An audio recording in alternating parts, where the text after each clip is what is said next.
Imagine un instant que chaque parole que tu prononces dans le silence de ta chambre puisse bouleverser le ciel, déplacer des montagnes invisibles et changer radicalement le cours de ta vie.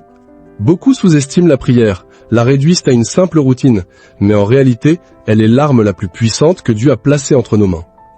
Si tu veux découvrir la profondeur de la prière, ses secrets spirituels et comment elle peut véritablement transformer ton quotidien, je t'invite à rester jusqu'au bout de cette vidéo.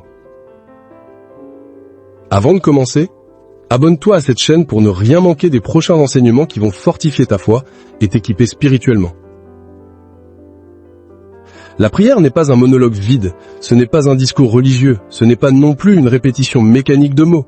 C'est une rencontre avec Dieu, une conversation intime avec le Créateur de l'univers. Lorsque Jésus a enseigné à ses disciples à prier, il leur a dit dans Matthieu 6,6 « Mais toi, quand tu pries, entre dans ta chambre, ferme ta porte et prie ton Père qui est là dans le lieu secret, et ton Père, qui voit dans le secret, te le rendra. » Ces paroles nous révèlent un mystère. La véritable prière n'a pas besoin de témoins, elle a besoin de sincérité. Ce qui compte, ce n'est pas la longueur des phrases ni la beauté des mots, mais la profondeur du cœur qui s'élève vers Dieu. Quand tu pries, tu ouvres une porte spirituelle. Tu te connectes à une dimension invisible, là où Dieu agit. Trop souvent, certains prient sans conviction, comme s'ils ne s'attendaient pas à une réponse. Pourtant, la Bible dit dans Marc 11,24, « Tout ce que vous demanderez en priant, croyez que vous l'avez reçu, et vous le verrez s'accomplir. » Voilà le secret, croire avant de voir. La prière véritable n'est pas seulement une demande, c'est un acte de foi qui anticipe la réponse de Dieu. Mais pourquoi alors tant de prières semblent rester sans réponse? Il y a plusieurs raisons. Parfois nous prions avec des mauvaises motivations. Jacques 4,3 nous dit « Vous demandez et vous ne recevez pas parce que vous demandez mal, dans le but de satisfaire vos passions. » La prière n'est pas un outil pour manipuler Dieu et obtenir ce que nous voulons égoïstement. C'est une clé pour aligner notre volonté sur la sienne. Quand nos prières rejoignent le plan divin, elles deviennent irrésistibles. Un autre obstacle à la prière, c'est le doute. Beaucoup demandent à Dieu, mais au fond d'eux-mêmes, ils ne croient pas vraiment qu'il agira. Jacques 1,6 dit « Mais qu'il la demande avec foi, sans douter, car celui qui doute est semblable au flot de la mer, agité par le vent et poussé de côté et d'autre. » Si tu pries, mais que ton cœur est rempli d'incrédulité, ta prière perd de sa puissance. La foi, c'est la monnaie de ciel, et sans elle, il est impossible d'obtenir quoi que ce soit de Dieu. Cependant, la prière ne sert pas uniquement à demander des choses, elle nous transforme nous-mêmes. Quand Moïse priait sur la montagne, la gloire de Dieu remplissait son être au point que son visage rayonnait. Plus tu passes du temps dans la présence de Dieu, plus ton esprit est renouvelé, plus ton cœur est purifié et plus ta vie entière est transformée. La prière, ce n'est pas seulement pour changer tes circonstances, mais pour te changer toi. Il existe plusieurs formes de prière. La prière de supplication, la prière d'intercession, la prière de reconnaissance, la prière de louange et la prière de combat spirituel. Chacune a une puissance particulière. Par exemple, la prière d'intercession est celle qui ouvre les portes du ciel pour les autres. Abraham a intercédé pour Sodome, Moïse a intercédé pour Israël, et Jésus lui-même intercède encore aujourd'hui pour nous auprès du Père. La prière de combat, quant à elle, est une arme redoutable contre les forces des ténèbres. Éphésiens 6,18 nous exhorte « Faites en tout temps par l'Esprit toutes sortes de prières et de supplications ». Il faut aussi comprendre que la prière n'est pas un événement isolé, mais un style de vie. Paul dit dans 1 Thessaloniciens 5,17 « Priez sans cesse ». Cela ne veut pas dire être constamment à genoux, mais garder en permanence un cœur connecté à Dieu. La prière devient alors une respiration spirituelle. Beaucoup de témoignages montrent la puissance de la prière. Des malades guéris, des familles restaurées, des portes fermées qui s'ouvrent, des vies brisées qui se relèvent. Mais le plus grand miracle que la prière produit, c'est la paix intérieure. Philippiens 4, 6 et 7 déclarent « Ne vous inquiétez de rien, mais en toute chose, faites connaître vos besoins à Dieu par des prières et des supplications avec des actions de grâce. Et la paix de Dieu qui surpasse toute intelligence gardera vos cœurs et vos pensées en Jésus-Christ. » Quand tu pries vraiment, l'angoisse s'en va car tu déposes ton fardeau dans les mains de celui qui a tout pouvoir. La prière a aussi une dimension de persévérance. Jésus a raconté la parabole de la veuve importune dans Luc 18 pour montrer qu'il faut toujours prier sans se lasser.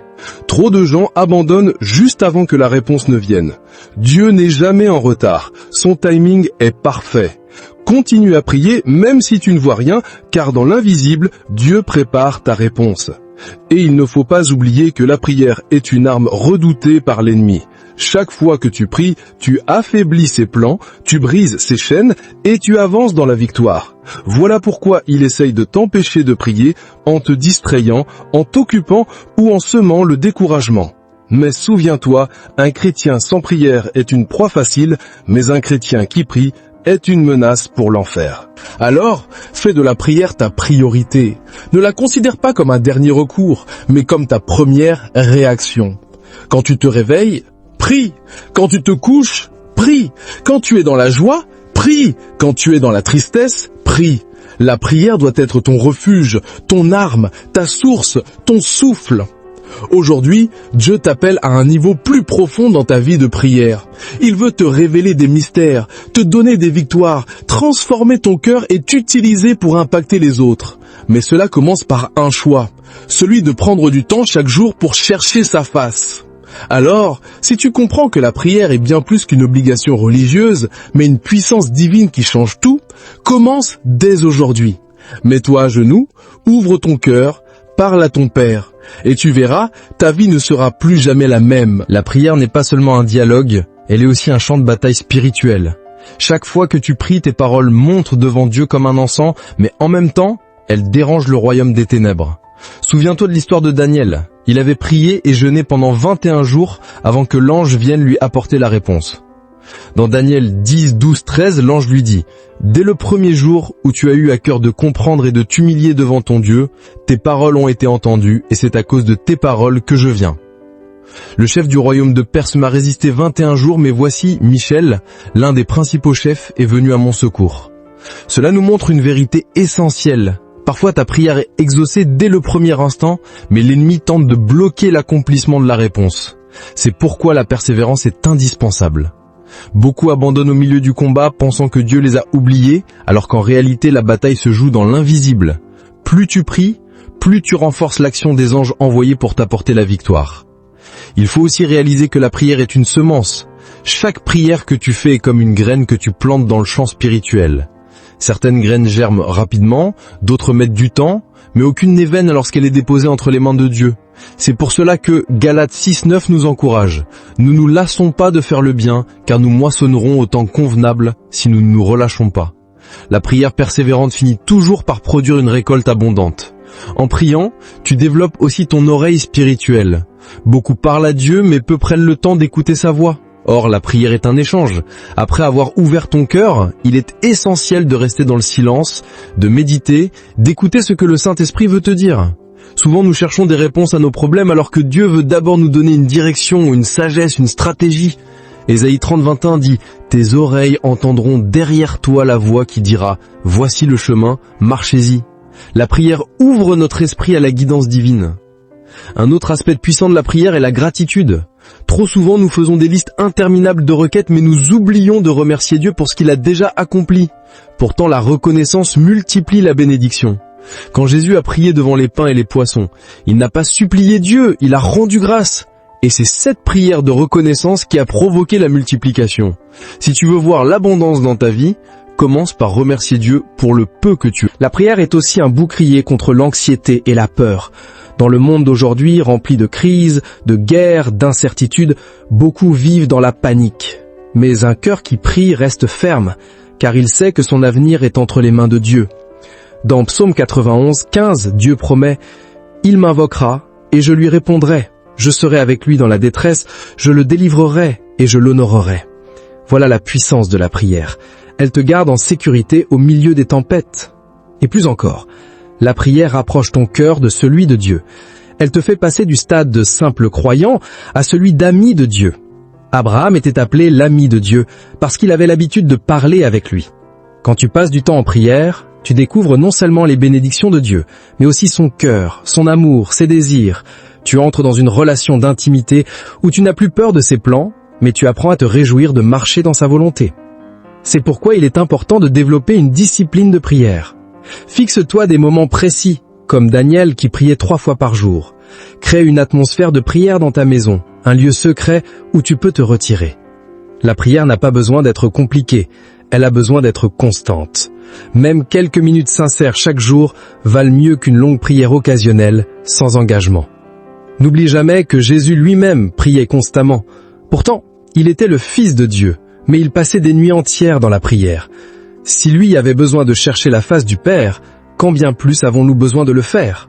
Dans Matthieu 26, 41, il dit « Veillez et priez, afin que vous ne tombiez pas dans la tentation.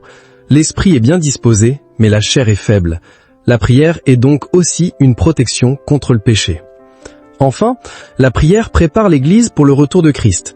Dans Actes 1 et 2, les disciples étaient réunis dans la prière lorsqu'ils ont reçu le Saint-Esprit. C'est dans une atmosphère de prière que les réveils spirituels naissent. C'est par la prière que les nations sont transformées, que les cœurs s'ouvrent à l'Évangile et que les chaînes tombent. Si l'Église d'aujourd'hui revenait à une vie de prière fervente, nous verrions des miracles encore plus grands que ceux que nous lisons dans les Écritures. Voilà pourquoi il est urgent de reprendre l'autel de la prière dans ta vie. Ne laisse pas les distractions, le péché ou le découragement t'en priver. Chaque minute que tu donnes à Dieu dans la prière est un investissement éternel. Alors, ferme les yeux, prends un instant et commence à lui parler. Peut-être que tes mots seront simples, peut-être que tes phrases sembleront imparfaites, mais Dieu ne regarde pas l'éloquence, il regarde ton cœur. Et à partir de là, prépare-toi, car ta vie va changer. Il faut comprendre aussi que la prière est une école. Chaque fois que tu t'approches de Dieu, tu apprends quelque chose de nouveau. Parfois, il ne répond pas immédiatement pour t'enseigner la patience. Parfois, il répond d'une manière différente de ce que tu avais imaginé, pour t'apprendre la confiance. Et parfois encore, son silence est lui-même une réponse, car il veut que tu développes une dépendance totale à sa présence plutôt qu'à ses bénédictions. Souviens-toi de l'apôtre Paul. Il priait avec ferveur pour que Dieu retire l'écharde qui le faisait souffrir. Mais la réponse du Seigneur fut « Ma grâce te suffit, car ma puissance s'accomplit dans la faiblesse ». 2 Corinthiens 12, 9. Voilà un grand secret. La prière ne change pas toujours nos circonstances, mais elle change toujours notre perspective. Au lieu de supplier pour que le problème disparaisse, tu reçois la force de marcher au milieu de l'épreuve. La prière est également un ciment qui unit les familles. Une maison où l'on prie ensemble devient une forteresse spirituelle. Le diable redoute les foyers qui s'unissent dans la prière, car là où 2 ou 3 s'accordent pour demander quelque chose au nom de Jésus, cela leur est accordé. Matthieu 18, 19 avant. Combien de conflits, de séparations et de malentendus pourraient être évités si les familles revenaient à l'autel familial, priant ensemble chaque jour. Il est aussi vital de rappeler que la prière est une arme contre les oppressions spirituelles. Quand Pierre était emprisonné, l'Église priait sans relâche pour lui, et la nuit même, un ange est venu le délivrer. Actes 12, 5 à 7. Cela prouve que la prière de l'Église est capable de briser des chaînes réelles, de changer des situations impossibles. Même aujourd'hui, quand l'Église prie avec ferveur, des prisons spirituelles s'ouvrent, des âmes captives sont libérées et des miracles éclatent. Ne sous-estime pas non plus la puissance de la prière personnelle.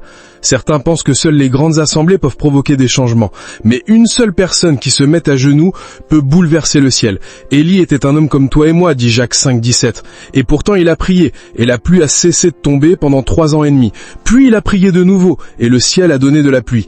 Cela montre qu'une seule voix sincère, élevée avec foi, peut changer le climat d'une nation entière. Et il y a un autre mystère de la prière. Elle n'a pas de frontières.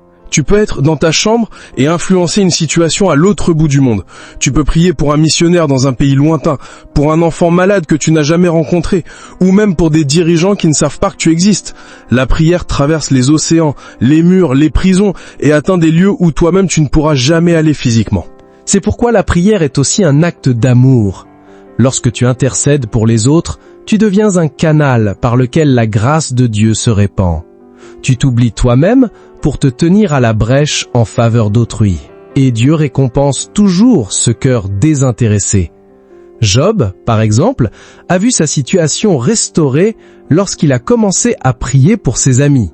Job 42, 10. Mais attention, la prière n'est pas une formule magique. Ce n'est pas une répétition mécanique de mots qui déclenche automatiquement la bénédiction. Jésus a averti ses disciples dans Matthieu 6, 7. En priant, ne multipliez pas de vaines paroles comme les païens qui s'imaginent qu'à force de paroles ils seront exaucés. La prière, c'est avant tout un cœur sincère, une relation vivante, une foi authentique. Parfois aussi, Dieu retarde sa réponse pour éprouver la profondeur de ton désir. Quand une femme cananéenne est venue supplier Jésus pour sa fille, il ne lui a pas répondu tout de suite, mais elle n'a pas abandonné. Elle a insisté avec humilité et persévérance, jusqu'à ce que Jésus dise « Femme, ta foi est grande, qu'il te soit fait comme tu veux. » Matthieu 15, 28. Par ta persévérance, tu montres à Dieu que ton cœur est vraiment attaché à lui, et non seulement à ce qu'il peut donner. Alors comprends ceci, chaque prière que tu fais est précieuse. Même si tu ne vois rien bouger pour l'instant, sache que le ciel est déjà en mouvement. Dieu a entendu ton cri, il a vu tes larmes, et il agit dans l'ombre pour ton bien. Reste fidèle, continue à prier, et tu verras sa gloire se manifester au moment parfait. La prière est aussi une semence d'éternité. Chaque moment passé avec Dieu dans le secret est enregistré dans le livre de vie. Rien n'est perdu. Même les larmes que tu verses dans la prière ne disparaissent pas dans le vide. Psaume 56, 9 dit « Tu comptes mes allées et mes venues, tu recueilles mes larmes dans ton outre, ne sont-elles pas inscrites dans ton livre ?» Cela veut dire que chaque soupir, chaque mot, chaque cri du cœur est précieux aux yeux de Dieu. Quand tu pries avec sincérité, même si personne ne le voit, le ciel en prend note et Dieu agit en son temps. Il faut aussi comprendre que la prière est une clé pour débloquer les promesses de Dieu. La Bible est remplie de promesses, mais elles ne s'accomplissent pas automatiquement. Elles doivent être activées par la foi et par la prière.